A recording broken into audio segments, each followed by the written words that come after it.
En 1949, le roi des Belges prend un décret dotant les indigènes congolais d'un logement décent en créant l'Office des cités indigènes. En 2 années seulement, cet office a réussi à créer 25 000 logements en faveur des indigènes. Mais depuis la disparition des Lonel, le pays n'a pas connu une autre politique d'habitat. C'est dans ces cadres qu'est née l'Agence congolaise de promotion immobilière ACOPRIM. Et les opportunités, c'est que comme il y a une urbanisation rapide, nous le constatons à Kinshasa, les gens sont en train de construire partout. Ça donne beaucoup d'opportunités en logement.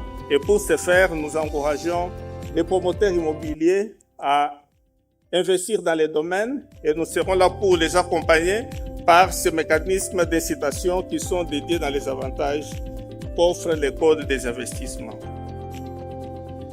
Quels sont les types de partenariats que l'Agence congolaise de promotion immobilière noue avec ses partenaires?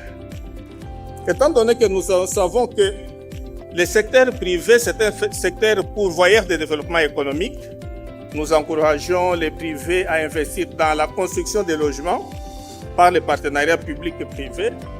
Ce partenariat fait à ce que les privés qui viennent investir, ils peuvent construire, exploiter les équipements, les infrastructures avant de pouvoir les rétrocéder à l'État, tout comme il peut utiliser ses propres ressources, exploiter la construction et le moment venu, soit de renouveler le contrat ou remettre les infrastructures au niveau de l'État, c'est-à-dire de l'Agence congolaise de promotion immobilière.